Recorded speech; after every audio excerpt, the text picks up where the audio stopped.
Retomando os trabalhos desta manhã do 24º ENACOR e 47ª RAPV, teremos agora a palestra Geocélulas como reforço de vias pavimentadas e não pavimentadas.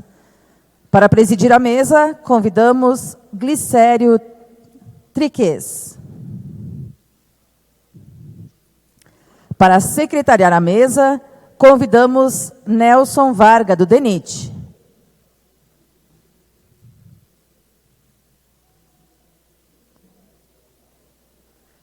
Então, convidamos Cássio Carmo, da ABPV, por favor, para secretariar a mesa. Também para compor a mesa, convidamos o palestrante José Orlando Avessani Neto, da Bidim Vavin, Avessani, e Maria Vela, também da Bidim Vavin. A partir de agora, os trabalhos serão conduzidos pelo presidente da mesa, Glicério Triques.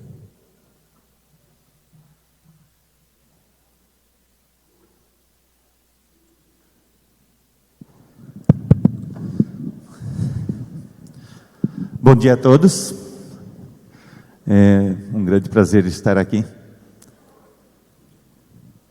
nesse nosso primeiro encontro na área de pavimentação, depois de um período de pandemia.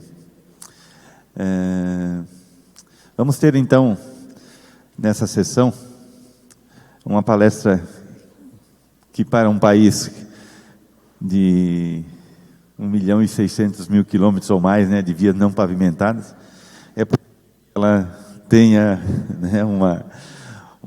um despertar bastante interessante do que o nosso palestrante vai apresentar. Eu convido, então, o engenheiro civil José Orlando Avance para fazer essa apresentação, então, sobre o uso de geocélulas como reforço de vias pavimentadas e não pavimentadas. O José Orlando, engenheiro civil, doutor pela Escola de Engenharia de São Carlos, e atuou como pesquisador no IPT, e atualmente é consultor nas áreas de geotecnia e professor da Escola Politécnica de São Paulo. Então, eu convido ao José para fazer aí a apresentação. Antes... quer passar o recado? Bom dia para todos. É um prazer para a Bidim estar aqui com vocês. Muito obrigada por assistir a nossa palestra. Nosso conteúdo, vou falar um pouquinho de nossa empresa, a Bidim Vavin, e depois continua a professora Avessani com geocélulas como reforço de vias pavimentadas e não pavimentadas. Bom, acho que aqui muitos conhecem Bidim. Bidim tem, acho que mais de 50 anos aqui no Brasil, mas agora Bidim faz parte da empresa Vavin, do grupo Vavin. A Vavin é fornecedora de soluções de engenharia nos setores de construção e infraestrutura, em vários continentes com mais de 60 anos de experiência. A integração de ambas marcas permitiu potencializar o melhor de cada uma delas. O reconhecimento, o respaldo global e a inovação da Vavin com a força da Bidim. Algo bem importante para a gente, para a Vavin, é que todos nós trabalhamos para o mesmo propósito: construir ambientes saudáveis e sustentáveis. E todas nossas soluções vão orientadas com este grande propósito. Em geossintéticos, nós somos os maiores fabricantes da América Latina. Com Bidim fazendo parte do grupo Vavin, ela se tornou uma empresa de soluções líder em soluções de engenharia com geossintéticos. E parte de nosso trabalho é incentivar a pesquisa e o desenvolvimento de todas estas tecnologias com geossintéticos. Por isso, hoje, convidamos o professor Avessani para apresentar sua palestra, sua mais recente pesquisa de geocélulas para pavimentação. Professor, autor de você. Obrigado, Maria.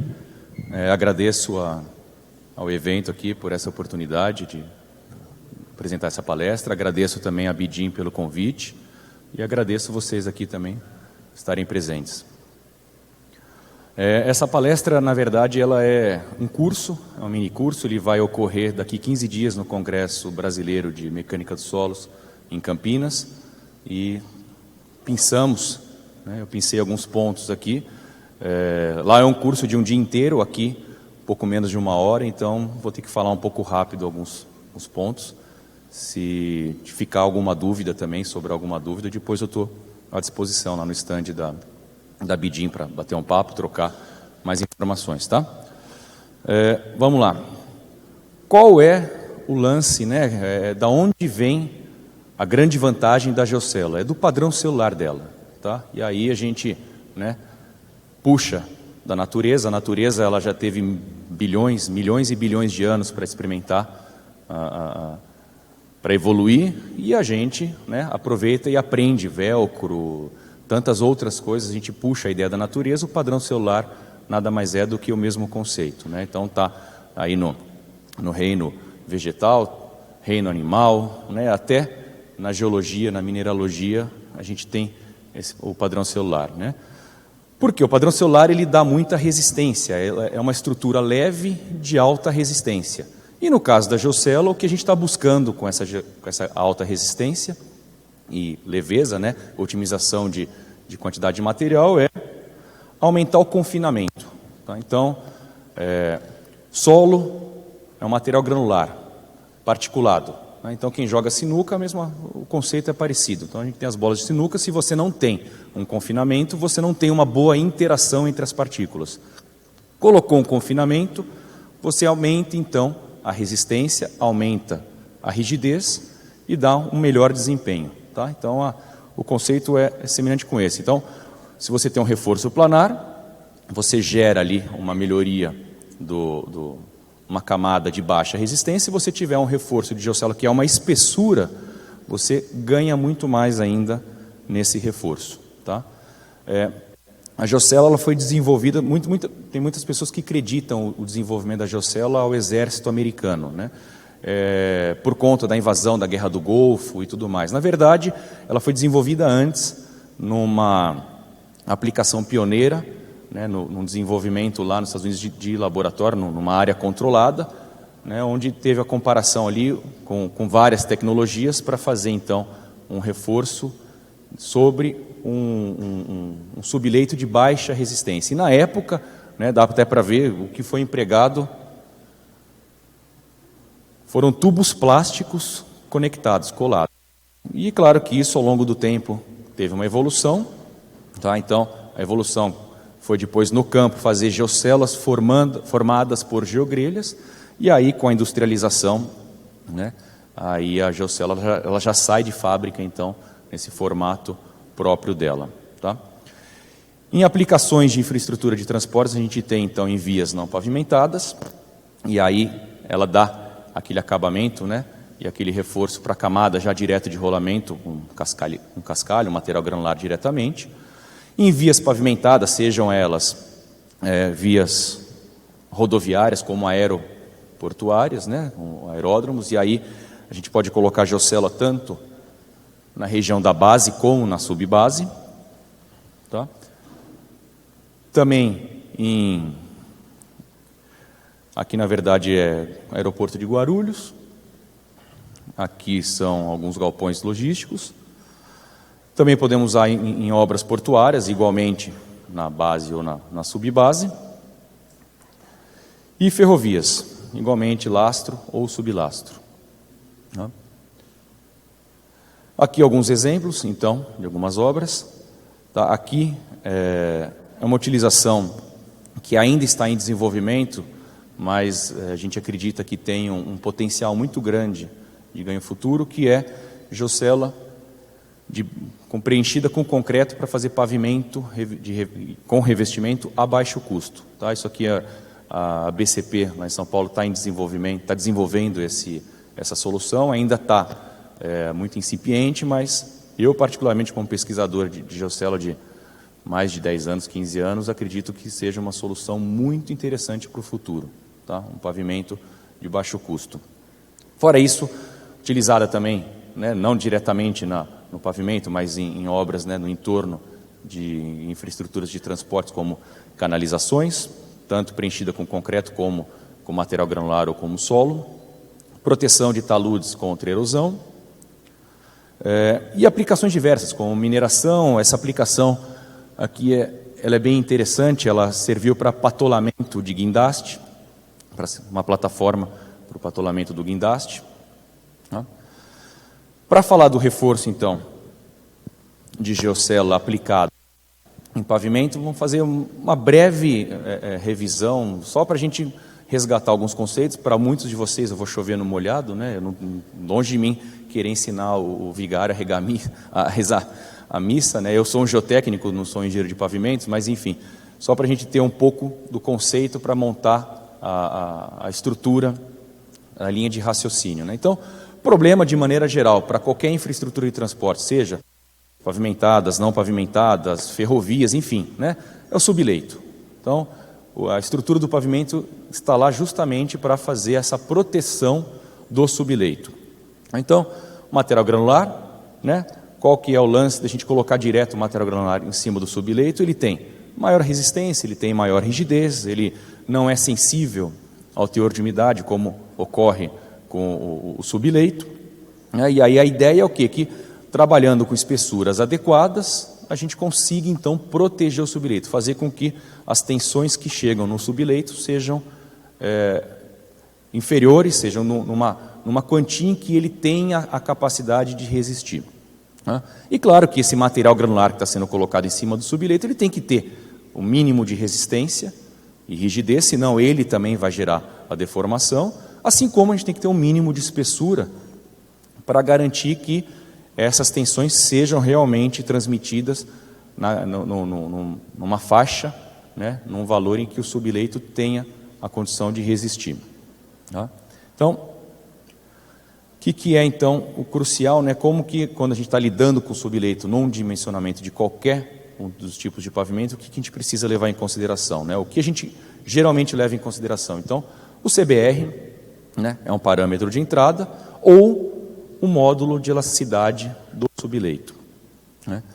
É importante a gente lembrar que ele é sensível, né, como comentei no slide anterior, à umidade, ou seja, a gente também tem que fazer essa proteção, evitar que entre água no subleito, que reduz a resistência e a rigidez dele. E os parâmetros, então, de entrada no dimensionamento, a gente tira ou da literatura, faixas da literatura, ou correlacionados com o CBR, que a gente faz em laboratório, ou já direto o módulo dele, né? E lembrar que, no caso de dimensionamento, ele tem um critério, né, a ser verificado, por exemplo, no método mecanicista empírico, que está relacionado à deformação vertical, né, o limite de deformação de compressão no topo do subleito. No caso de pavimento, de materiais de pavimentação, a gente tem um leque grande ali, de materiais que são empregados no dimensionamento. No caso da geocelo, a gente fica especificamente nos materiais granulares não ligados. Porque se eu tenho um material granular ligado, né, se eu tenho um material tratado, ele já vai dar uma coesão, para um intercepto coesivo para o material granular, e aí a geocelo tem menos influência, né? Eu perco um pouco da vantagem da geocelo, que é esse aumento do confinamento. Então, por isso que a gente trabalha inicialmente com materiais granulares não ligados. Tá? É eles que a gente quer aumentar o confinamento, a interação entre as partículas, e com isso ter aquele ganho significativo de resistência e de rigidez. Então, como exemplo, né, os materiais não ligados que a gente usa, que a gente preenche a geocelo, de areia até a brita, né? A resistência, então, dos materiais granulares não ligados, ele é dependente exclusivamente do atrito, é o ângulo de atrito das partículas. Resistência à tração é nula, praticamente nula, completamente descartada, e tem uma leve influência da presença da água, mas muito pouco comparado com o subleito, né? Então, quando a gente está trabalhando então com esses materiais granulares, os parâmetros de entrada dele então passa a ser o módulo de elasticidade, Tá? É importante lembrar que é um módulo de elasticidade corrigido, né? Porque se eu tenho um subleito de baixa capacidade, por exemplo, uma BGS, a gente sabe que o módulo máximo que ela atingiria seria em torno de 200, 250 megapascal. Isso se eu tiver uma base rígida. Se eu tiver um subleito, uma base que tem uma flexibilidade, eu não consigo garantir esse confinamento. Então eu tenho que corrigir esse módulo. Esse módulo, ele cai quando ele está aplicado, esse material está aplicado no campo. Tem diversos métodos para isso. O método Austin-Rhodes, o método da Shell, considera essa queda, né, do módulo devido à baixa capacidade, baixa rigidez da camada inferior, né? E como é que a gente tira esse parâmetro? Geralmente é literatura, mas claro, também pode ser feito ensaios de laboratório. Tá? Mas geralmente já é direto da literatura, às vezes uma correlação com o CBR, inclusive, né? Então, conceito geral de dimensionamento de pavimento, claro que vocês sabem muito melhor do que eu esse aspecto, mas tem os vários dados de entrada, você tem não só de materiais, né, de concepção, e materiais sempre se busca trabalhar com materiais mais próximos da área onde a obra vai ocorrer, minimização de custos, né, tem questão do tráfego, tem a questão da evolução do pavimento. No final das contas, o que a gente quer é, né, depois de um dimensionamento, acho que o meu laser não está funcionando, mas enfim, a gente quer ali onde está indicado no capítulo 10, né, fazer uma comparação entre diferentes possíveis cenários de projeto para escolher aquele de maior viabilidade financeira, né? Então, o que a gente quer é maximizar a qualidade do nosso produto, minimizando então custo, né, como em todas as outras áreas, né? Tá? E aí que a geocela pode ser, né, não estou falando que ela é, porque depende das condições específicas de cada obra, de cada caso, mas a geocela ela pode entrar. O interessante é ela fazer parte do leque de soluções, das possíveis alternativas, né, a cestinha de ferramenta dos projetistas e executores, como uma alternativa para eventualmente baratear o custo final da obra. Então, como que a gente consegue colocar a geocela no dimensionamento? Então, aqui essa palestra, mesmo que rápida, a ideia dela é passar esse conceito de como considerar então ela no dimensionamento. Então, a gente tem duas vertentes ainda, né, de dimensionamento, que são os métodos empíricos, né, para as diferentes áreas, né, sejam pavimentos rodoviários, para métodos também para ferrovias e tudo mais, que se baseiam no CBR do subleito, em coeficientes estruturais das camadas em função do tipo do material, e aí então se determinam as espessuras em função de ábacos, né, geralmente com uma resolução de uma inequação. Então, por exemplo, o método DNR aqui, que para a gente aqui é o que a gente mais usa no Brasil quando a gente está falando de dimensionamento pela forma empírica, né? E a gente tem também o método mecanicista empírico, né, que aí já é um pouco diferente. A gente, numa definição, né, numa concepção de uma seção transversal da estrutura, onde eu tenho diferentes camadas e diferentes rigidezes de cada uma dessas camadas, né, parâmetros elásticos de módulo e de coeficiente de Poisson, a gente vai lá, aplica então um carregamento, temos pontos, específicos pontos de análise ao longo dessa seção do pavimento, então deformação de compressão no topo do subleito, deformação de tração na fibra inferior do asfalto, né, do revestimento ou até de uma base cimentada, né? Eventualmente podemos colocar também deflexão na superfície. Aí com isso a gente tira então a resposta mecânica do pavimento, por isso que ele chama mecanicista, né? Tensões e deformações. E aí a gente entra então na parte que é empírica do método, que correlaciona essa resposta mecânica com com um nível de serventia, né, com as patologias que são observadas ao longo do pavimento. Então, a gente tem um número N, que é o número de solicitações, repetições daquele carregamento, que vai gerar, então, aquela patologia, aquele problema, né? Então, dessa forma que a gente determina, e aí faz a avaliação, aí fica também simples fazer uma avaliação financeira para diferentes cenários, espessuras, tipos de materiais, né?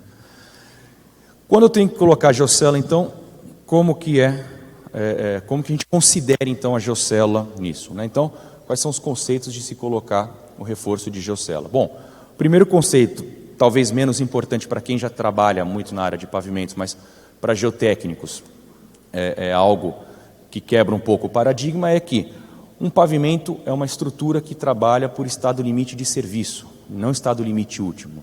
Então, como geocelos, geossintéticos, querendo ou não, estão dentro também da área de geotecnia, o geotécnico tem aquela primeira ideia, né, aquela ideia inicial de se trabalhar com estado limite último, ruptura, mas pavimento não. As deformações de um pavimento, eles estão numa faixa muito pequena. Trabalha-se, então, os métodos de cálculo, dimensionamento, tem que levar em consideração essa consideração de estado limite de serviço, que muda completamente. O tipo de ensaio, a caracterização do material, mesmo da geocélula geossintético, é completamente diferente do que uma aplicação de estado limite último, usual. Temos o conceito de poder colocar a geocélula tanto na base quanto na subbase ou, em alguns casos, pode ser interessante trabalhar com 2 faixas reforçadas, às vezes não. Se eu colocar ela na base, eu tenho uma resposta diferente do pavimento do que se eu coloco ela na subbase. Então são considerações diferentes também a serem feitas ao longo do dimensionamento, ao longo da concepção. E aí, qual é a função então da geocélula no pavimento, tá? No material granular não ligado? É fazer uma estabilização mecânica. Então, mecanicamente, eu confino aquele material, buscando o quê? O que eu estou buscando com esse confinamento? Aumento de resistência que, paralelamente, gera um aumento de rigidez, um aumento de módulo daquela camada. Tá? Então, eu quero ter um acréscimo significativo de módulo daquela camada no material. De que forma? Com isso, com essa restrição lateral. Então, por isso que a gente tem algumas propriedades do reforço que são importantes. Espessura da parede, resistência da parede, resistência da conexão, espessura da altura da geocélula e tudo mais. Eu não vou conseguir entrar a fundo, mas o conceito que a gente está buscando é justamente esse. E aí a gente entra também em filosofias de projeto. Tá? Então, quando a gente está trabalhando com o uso da geocélula no pavimento, a gente tem uma filosofia de e ou em relação a quê? Ou aumento de vida útil ou redução de espessuras de camada. Então, ou eu estou buscando um ganho a longo prazo, ou eu estou buscando um ganho hoje. Nós, como latinos, temos uma tendência muito grande de ficar com a segunda opção, reduzir já o custo hoje de implantação e pronto. Mas, na maior parte das vezes, o aumento de vida útil tem uma redução de custo final maior. Tá? Mesmo que para a gente não seja tão interessante, tão gostoso de ver no momento na nossa obra. Então, conceitos de aumento de vida útil.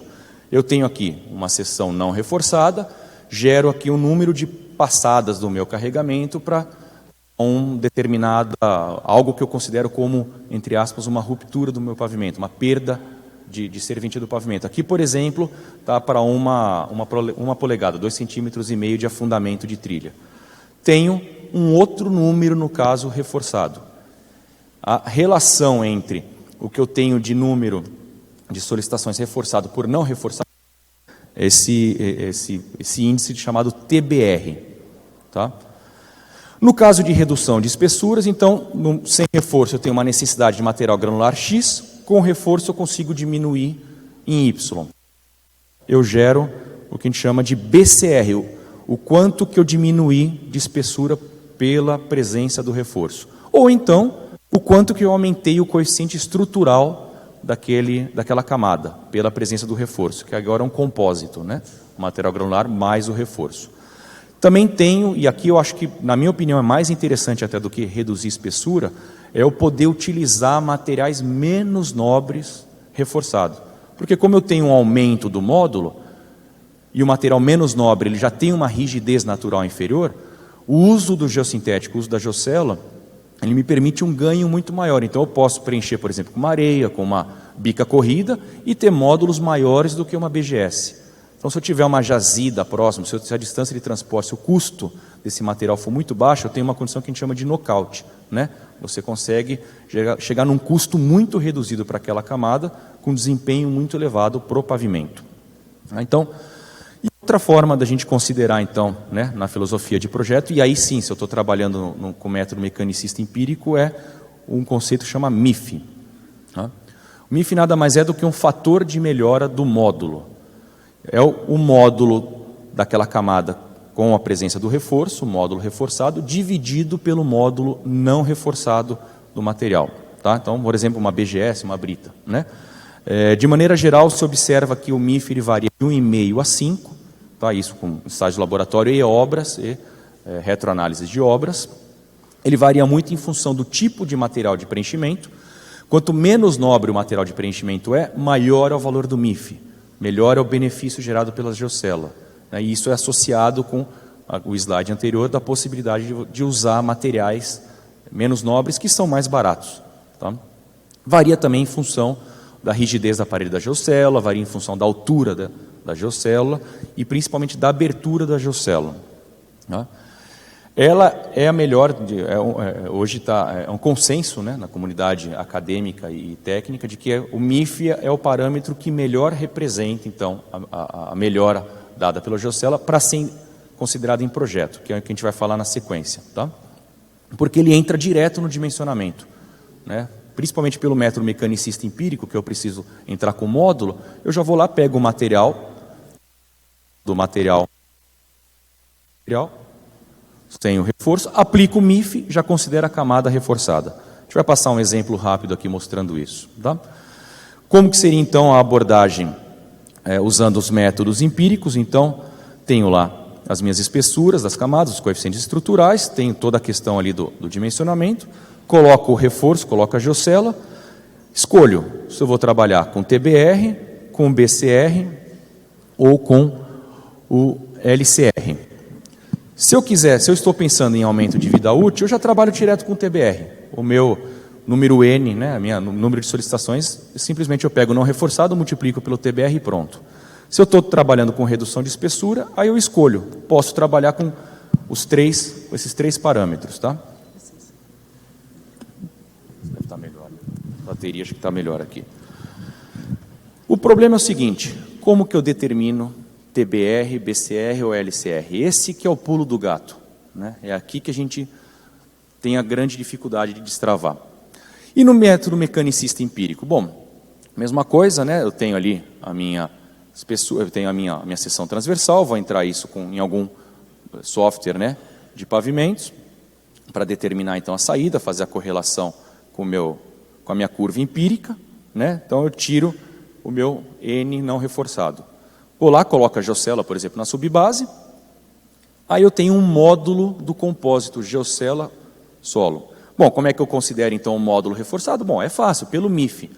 Tá bom, mas qual MIF? Em função do material, em função do tipo de geocélula, como que eu consigo chegar nesse valor do MIF? Então, como que a gente determina cada um desses parâmetros? MIF ou TBR ou LCR? Bom, posso fazer ensaio de laboratório.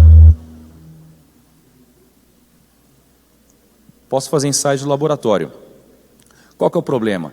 Ensaios de laboratório eles são limitados, né? Eu vou lá, tenho um preenchimento específico, eu tenho um subleito específico, tenho uma geocélula específica. É claro que eu posso fazer uma gama muito grande de ensaios, mas ainda assim eles vão representar muito pouco as condições diversas que podem acontecer no campo em função de diferentes obras, diferentes localidades e tudo mais. Posso fazer então os ensaios de campo, né? Fazer que nem os americanos fizeram lá na década de 60, 70 e tudo mais, mas o problema é o custo, né? É muito caro a gente fazer isso daqui. Posso tentar adaptar métodos, eu comentei da questão do estado limite último, porque a aplicação de geocélula em geotecnia, que considera filosofia de estado limite último, já está muito bem consolidada. Então eu posso pegar esses métodos já consolidados de estado limite último e aplicar para o caso do MIF, né? Por exemplo, mas o problema é que não vai dar certo, a acurácia é muito pequena. Então a ideia é o quê? Bom, vamos desenvolver então um novo modelo, aí sim, focado em estado limite de serviço. O problema é que as variáveis são muitas e as condições de trabalho do solo com a geocélula são complicadas.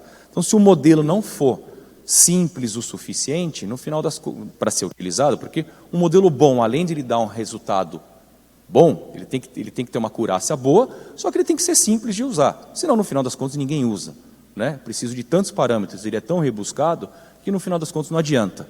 Então, essa foi a dificuldade, a geocélula foi lá inventada na década de 70, ou seja, 50 anos atrás, mas no final das contas nunca foi largamente utilizada em pavimentos, que foi a função inicial dela, né? A concepção inicial dela, justamente por isso, não se tinha uma forma clara e objetiva de considerar, tá? E isso daí faz parte da minha linha de pesquisa há mais de 10 anos, quase 15 anos que eu pesquiso, estudo geocélula, e o objetivo era conseguir chegar num método e, aparentemente, a gente conseguiu, com um dos orientados que eu tive alguns anos atrás, chegar num método, uma proposta de um método analítico para gerar de cara diretamente o MIF. Tá? O método, para ele funcionar, claro, ele tem que trabalhar ali com parâmetros de solo, trabalhar com parâmetros da geocélula, geometria, interação do solo-reforço, e uma questão muito interessante, muito importante, né, na criação do método, que foi algo também complicado, ele tem que considerar a compactação. Porque a camada de geocélula, quando ela compacta, ela fica como se fosse um concreto protendido. Ele não é um concreto armado, ele é um concreto protendido. A compactação gera tensões residuais na camada da geocélula, que dá essa rigidez depois, para a hora que ela estiver trabalhando num pavimento. Tá? E o método, claro, né, tem que ser simples de ser aplicado e ter uma boa capacidade preditiva. Né? E, aparentemente, ainda é um método um pouco recente, tem poucos anos, mas tem se mostrado interessante, tem se mostrado muito bem, muito acurado, tá? E é de muito simples aplicação. Tem ábacos ali, vou mostrar aqui um exemplo de aplicação dele, onde a gente consegue ver a facilidade e os resultados. Então, como que a gente aplica ele? Bom, define os materiais, escolhe a geocélula, determina a espessura de influência. É sempre importante ter uma sobrecamada em cima da geocélula, de pelo menos 2 centímetros. Tá? Sobrecamada é essa, inclusive, que também atua com o aumento do confinamento. Lembra ali da figura das bolas de sinuca com o triângulo, né? Emprega o MIF naquela camada, então, tem um módulo mais alto, a gente entra, então, em algum software de camadas, né, de sistema de camadas, e tira, então, a resposta do pavimento. Tá? Então, um exemplo bem rápido aqui de aplicação, provavelmente vai ficar algumas dúvidas em relação à aplicação, por isso que a gente tira depois nas dúvidas ou numa discussão. Tá? Isso aqui é uma obra real, tá? Uma obra do Nordeste, não posso falar concessionária nem local exatamente, mas foi um estudo que a gente fez para uma obra real, então tinha ali uma necessidade de 3 vezes 10 a 7 no dimensionamento, um CBR do subleito era de 3%. Tá? Então, essa daqui era a seção típica então, que se chegou no dimensionamento, tinha 60 centímetros ali de aterro compactado para subir esse CBR, ficar com uma base de pelo menos 10, para vir então com o pavimento em cima. Então, como que a gente faz a análise? Tem que fazer primeiro a análise não reforçada, né? Gera um valor de número N. Esse 3 vezes 10 a 7 foi obtido pelo método empírico. Tá? Então, usei aqui o método mecanicista empírico, os valores de entrada aqui, e aí a concessionária pediu, então, um estudo com vários cenários. Tá? E aqui eu selecionei, eu pensei 2 cenários aqui para mostrar para vocês. Um com redução de CAPEX, ou seja, redução de espessuras, e aí o mais agressivo possível, maior redução possível de espessuras, inclusive de concreto asfáltico, que é o mais caro, né, o principal custo na seção da estrutura do pavimento. E outra que era com aumento de vida útil, né, para redução de OPEX. Também o mais agressivo. Então, dos vários cenários que foram feitos, eu pensei os 2 mais extremos de CAPEX e OPEX para mostrar aqui para vocês. Tá? As funções de transferência aqui que eu usei foi a da Shell, né, trabalhei com a fadiga no revestimento e a compressão, né, deformação no topo do subleito. O software que eu usei foi o Austopads, que é online, lá do pessoal lá da Austrália, do Austroads. Aqui as entradas, tirei ali então nos 3 pontos, acabei pegando, eu tenho o hábito também de pegar a deformação, a deflexão na superfície. Tá? Então em azul, deflexão na superfície, em vermelho, a deformação de tração no revestimento e verde no subleito. Coloca nas funções de transferência, então deu aqui, né, o menor deles, agora não está funcionando mesmo. O menor deles deu em relação à fadiga do pavimento, inclusive em valor muito inferior ao que tinha sido previsto pelo método empírico, enfim, isso gerou um certo estresse lá também na concessão e tudo mais, mas acho que não vem ao caso aqui, né? Mas de qualquer forma, pelo método mecanicista empírico, a gente chegou com essa vida útil do pavimento. Então, quando a gente coloca a geocélula, primeira coisa então é determinar o MIF. quanto que a gente vai aumentar o módulo do material pela presença da geocela. Então, aqui a gente está fazendo passo a passo o método descrito naquele artigo. Então, o que são as variáveis de entrada? A gente tem aqui o material granular, no caso usado era uma BGS. Então, o ângulo de atrito numa BGS, com aquele dado ângulo de atrito, ele é considerado, então, né, classificado como um material GW, uma brita bem graduada. Certo? Então, a gente precisa entrar com alguns parâmetros do modelo hiperbólico, que é o parâmetro K e N. Para isso, então, pegamos aqui o valor de 600 para o K04 para o N. A geocélula empregada, no caso, ela tinha 15 centímetros de altura, com esses parâmetros, essas especificações. A compactação também entra no método, então também tem a especificação da compactação. E como que a gente tira, então, o MIF, usando aquele método que o Robson, então, propôs, né? Eu preciso da tensão vertical atuando na metade da camada, peso do material dividido vezes a metade da espessura da geocélula, da altura da geocélula, né? Tiro a tensão de compactação, no caso usei aqui um método do professor Maurício lá da COP, chegamos em 200 kPa compactação, ou seja, a diferença de tensão da compactação do que eu tenho de tensão vertical geostática é 200, né? Um OCR de 200. Legal. Preciso da rigidez da parede da célula, módulo de elasticidade do material da geocélula vezes a sua espessura. Tirei a rigidez da parede da célula. Preciso de um diâmetro equivalente da célula. Tenho a área de uma célula, tiro o diâmetro equivalente dela. E aí a gente entra, então, em alguns parâmetros específicos do método. O primeiro é rigidez relativa da parede da célula com o material de preenchimento. Tá? Então, entro com esses parâmetros aqui, tiro esse valor de 0,17 para a rigidez relativa. E depois eu tenho um índice de extensibilidade relativa. Claro que, falando na palestra, os nomes são um pouco feios, o conceito também não consegue formar direitinho, mas, de novo, o artigo está disponibilizado também para quem quiser ler e a gente também pode discutir, explicar. Tá? Mas é o beta 2. Então, beta 2, 1,25. Pega o ábaco, a gente que gerou ábacos para diferentes ângulos de atrito, uma BGS tem mais do que 45 de ângulo de atrito, né? Ainda mais abaixo do confinamento, vai ter 50, 55 graus de ângulo de atrito. Mas vamos trabalhar aqui com 45, que é o que já está no ábaco, para ficar claro. Então, tenho um OCR de 200, tenho um beta 2 de 1,25. O meu MIF, então, para essa geocélula e esse material de preenchimento é em torno de 3. Ou seja, se o módulo do material de preenchimento sem reforço é 250 megapascal, se eu colocar a geocélula vai passar a 750 megapascal, o módulo desse material. Tá? Vou multiplicar ele por 3. Então, exatamente o que a gente fez aqui. No caso da BGS, a camada, colocando a geocélula na BGS, né, que está na camada de base, o módulo então de entrada no meu software passou a ser 750. E aí a gente roda as análises, lembrando que aqui eu estou fazendo a comparação para OPEX, tá? O aumento de vida útil. Mantive as mesmas espessuras, mantive os mesmos materiais, só incluí a geocélula. Então, rodamos de novo lá o mesmo software, chegamos em novos valores. Se a gente compara com os valores anteriores, o que a gente tem é um aumento de... Acho que ficou faltando aqui no slide, acho que é um aumento de cerca de 20% na vida útil. Tá? Se eu estou pensando em redução de custo no CAPEX, então, o que eu fiz nesse cenário aqui?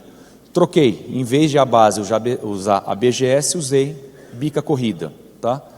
Admitindo aqui os mesmos valores de MIF. Na verdade, o MIF para bica corrida seria um pouquinho maior, mas trabalhando com 3 também, dá 450 megapascal para bica corrida.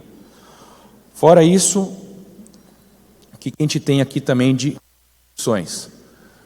Espessura do revestimento era de 100, diminuímos para 70. A espessura do solo estabilizado de subbase de 150, diminuímos para 100. Tiramos a camada inteira de reforço de subleito, 60 centímetros de reforço subleito. Então, diminuímos significativamente aqui a espessura total do pavimento. Rodamos as mesmas análises, chegamos num valor igual do não para a vida útil, de número de solicitações. Então, no caso do CAPEX, 30% de redução de concreto asfáltico, troca da BGS pela bica corrida, material muito mais barato, muito menos nobre, redução da subbase também em 30%, remoção completa do reforço do subleito dos 60 centímetros, e ainda assim um leve aumento de vida útil de 3% ali. Então, a conta é fácil. O custo da geocela por metro linear de rodovia, por metro quadrado de rodovia, é menor do que a redução desses materiais, do que a troca desses materiais? Sim, é mais viável usar a geocela. Não, não é viável. Então, é simples fazer a conta. A mesma coisa no OPEX. O custo da geocela sendo colocado no pavimento compensa o aumento de vida útil, por exemplo, em 20%, 25%, que é o que tinha dado na análise? Sim, compensa. Vale a pena colocar a geocela. Aí também tinham outros cenários ali intermediários, de reduz um pouco aqui e aumenta a vida útil ali, no final das contas, né? Mas eu peguei esses extremos só para dar essa ideia completa. Tá? Então, como conclusão, acho que consegui cumprir bem o prazo aqui. A geocela aplicada em todas as modalidades de infraestrutura de transportes, e isso já é fato, né? A aplicação dela é fato, a melhora que a geocela dá é fato, né? Ela tem uma melhora que a gente ainda não consegue mensurar, por conta de ainda ser muito recente, né, o uso. Mas aqui, por exemplo, a gente fala, né, de dimensionamento. Aqui no Brasil a gente está nessas discussões. Nos Estados Unidos, tem um professor lá no Texas, muito conhecido nosso, lá a discussão já é outra. Lá eles já sabem que o aumento da vida útil é maior, eles já sabem que a geocela é mais barata. Lá a discussão deles é o seguinte: além do aumento da vida útil, o quanto de desempenho, o quanto que o pavimento ainda se mantém melhor ao longo do tempo pelo geossintético. É algo que mais difícil de mensurar. Então, assim, eles já estão em outro nível. Para eles é fato, a gente já coloca o aumento da vida útil, só que mesmo ao longo do tempo, mesmo com o aumento da vida útil, a serventia do pavimento fica também melhor. Ainda mais quando você coloca a geocela em camadas superiores, que ela diminui as tensões das camadas inferiores. Então, isso em ferrovia também é algo que é indiscutível, quanto que você diminui as intervenções. Então, a gente aqui está brigando com o dimensionamento, está brigando para colocar o produto lá, não, eles já colocam e estão estudando, inclusive, os efeitos de segunda ordem do uso de geossintético, do uso da geocela do pavimento. Isso é muito interessante. Aqui onde eu entendo que é a maior viabilidade, né, a possibilidade de uso de materiais menos nobres, e você gera um desempenho melhor do que de materiais mais nobres. Trabalhar com filosofias de aumento de vida útil ou reduções de espessura, né, ligar CAPEX com OPEX. As abordagens de dimensionamento hoje têm a possibilidade de trabalhar com as duas, embora meu entendimento é que o método mecanicista empírico é mais interessante, especialmente para considerar o reforço de geossintético, a geocela. O conceito do MIF, que é a melhor forma de considerar, de embutir a geocela, né, de ter a consideração do reforço da geocela.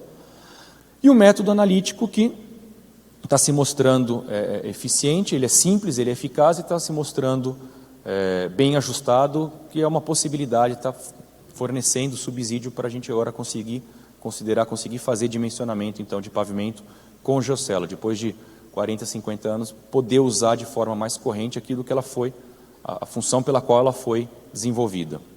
Né?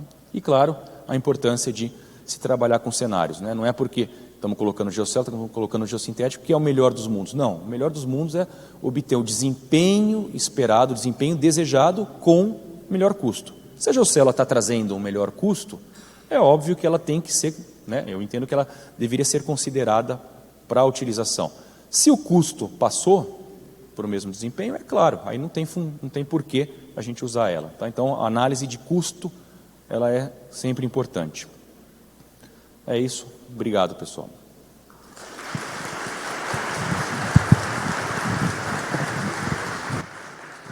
Obrigado pela apresentação, José. Nós temos, então, as perguntas via QR Code, né? E enquanto não chegam aqui as perguntas, já tem pergunta aí, ó. Eu gostaria de fazer uma colocação, uma pergunta para o José. José, o seu título da palestra contemplava não pavimentadas, e eu não vi nada abordado sobre isso. A minha colocação seria a seguinte: numa não pavimentada, em cima dessa camada reforçada com geogrelha, que proteção deveria colocar? Então, no caso da via não pavimentada, a gente acaba não usando, né, o método mecanicista empírico, é mais simples, já trabalha com o método empírico, que é mais simples, né? E aí o acabamento que a gente recomenda, né, que é recomendado, é deixar uma sobrecamada de material granular. Tá? Então, pelo menos 2 centímetros de material granular cobrindo a geocélula. Só isso? É o suficiente. Isso com uma via não pavimentada, né? Então, assim, o que está buscando é um acabamento igual de um cascalhamento de um viário. Então, deixaria dessa forma também. É um pouco... 2 centímetros nessas vias não pavimentadas que nós temos essa produção, transporte de madeira para nossas regiões, eu não saberia...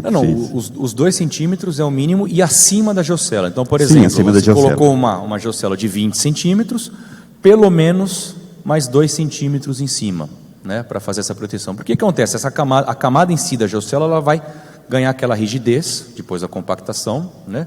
Ela vai ficar com uma laje, ali um conceito semelhante ao concreto protendido, e aí a gente tem que ter uma camada em cima para proteger a parede da geocélula, para o tráfego não acabar danificando a parede da geocélula, e aí sim começar a comprometer o confinamento, né? Então, pelo menos 2 centímetros, mas claro, 5 centímetros, algo a mais, em função da utilização específica, né? Da via, né? Alguma? Bom, temos uma pergunta do Marcos Ferreira. A geocélula pode ser aplicada em um subleito arenoso? Exemplo, rodovias próximas ao litoral... próximas ao litoral, até mesmo em condomínios próximos a praias. Com certeza, aí é aquela condição que a gente comentou de nocaute, né? Você já tem o material disponibilizado, né?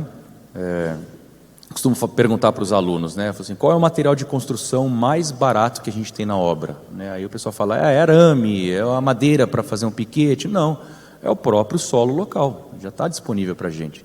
Então, numa condição dessa, que você já tem um material granular disponibilizado no teu local, e aí você usar ele é a condição mais barata que tem. Então, você tem o custo da geocélula, e aí pode fazer uma análise dessa, né?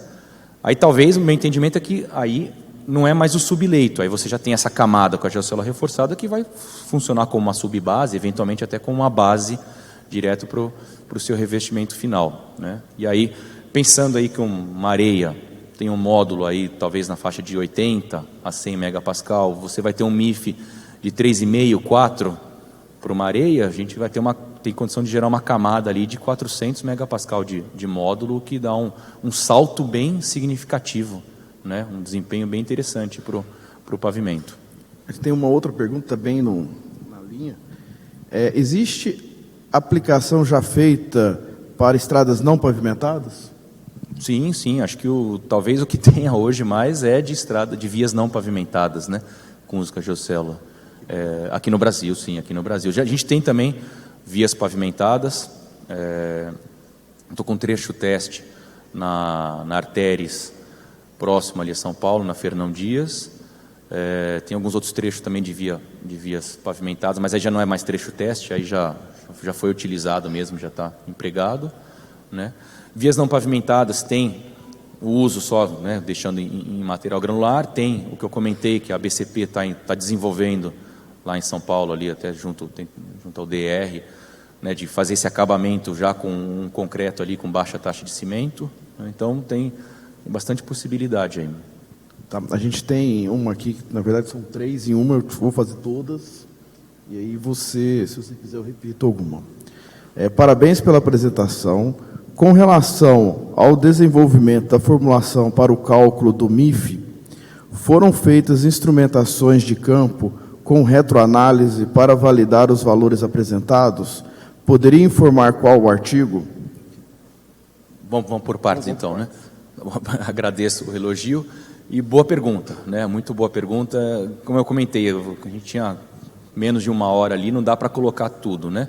Mas sim, na verdade, é uma série de vários trabalhos, né, de orientações. Então, o Robson foi quem criou o método, e ele comparou, sim, tem ali, ele faz comparação, se não me engano, com 11 casos. Tá? Ele faz comparação com alguns casos de laboratório, de retroanálise de laboratório, e ele também faz retroanálise com obras. Tá?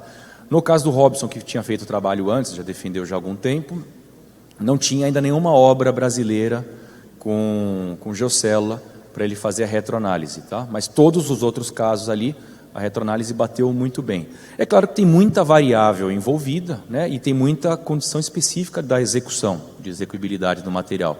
Mas tem lá no artigo bem claro um gráfico ali com a linha 1 para 1, né, e aí os pontos eles se encaixam muito bem.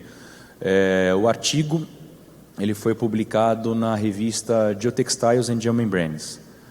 Então, o acesso ali no artigo, colocar Geocel, colocar eventualmente meu sobrenome e tal, vai conseguir encontrar fácil. Na sequência, né, outros orientados meus também evoluíram ali no trabalho. Tem um trabalho da Larissa, foi defendido agora nesse ano, e ela tem uma obra aqui no Brasil de uma via não pavimentada, que foi muito bem instrumentada, tiveram ensaios de viga bem, ensaios de placa, e ela faz então a retroanálise então, da aplicação, faz também a comparação com o método. Ali o MIF foi um pouco menor, foi na faixa de 2,5 mais ou menos. O método bateu bem. E agora estamos com outros trabalhos também de aplicação de ferrovias. Lá em São Paulo também, tanto a Rumo como a MRS, então, tem trecho teste. Tem uma orientada também trabalhando. Os resultados também estão bem promissores. Okay. Continuando a pergunta, né? Existem tipos diferentes de materiais para a geocélula? Como o material influencia nos resultados obtidos de rigidez? Sim, tem diferentes materiais de geocélula. Tem geocélula de polietileno de alta densidade, que é o mais comum. Tem geocélula de polipropileno, como se fosse o geotêxtil, e aí costura-se as tiras. Tem uma geocélula numa liga especial um pouco mais rígida, chamado NPA. Enfim, temos diversos tipos de materiais, diversos polímeros. Cada material tem a sua característica em termos de resistência, de módulo de elasticidade, né? Tem geocélulas de diferentes espessuras de parede, né? Então, no método de cálculo, o módulo de elasticidade não é o parâmetro de entrada. O parâmetro de entrada é a rigidez da parede, ou seja, o módulo de elasticidade multiplicado pela espessura da parede, né? Então, cada geocélula vai ter um desempenho em função da espessura, da abertura da célula, do polímero, da resistência da parede, da rigidez da parede, né? E cada geocélula vai ter um custo.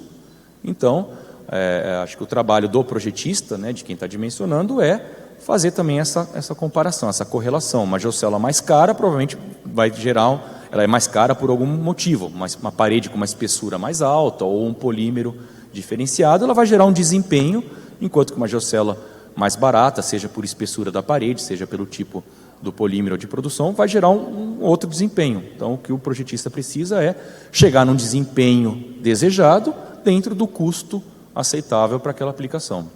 Tá, a gente tem uma pergunta do Plínio. Qual o procedimento para a manutenção e recuperação da camada com geocélula? Acredito que seja em algum momento que tenha que reconstruir a camada de base, por exemplo, a camada reforçada. Se tiver que reconstruir a camada reforçada, aí eu acredito que não tem como aproveitá-la, porque na escavação, né, você vai remover, vai cortar o material junto, e aí então a gente não vai conseguir ter esse aproveitamento, né?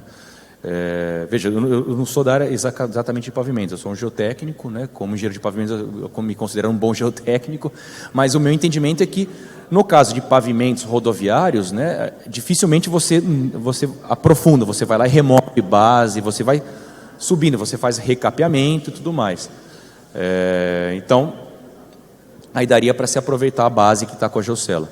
No caso de ferrovias, pavimento ferroviário, o que a gente faz é colocar a geocélula abaixo da onde tem a açucaria, né? Porque aí você preserva a geocélula lá. Isso. A gente tem mais uma pergunta aqui que eu acho que aí está bem ligado ao que você falou de geotecnia. É possível aplicar em obras de contenção e taludes?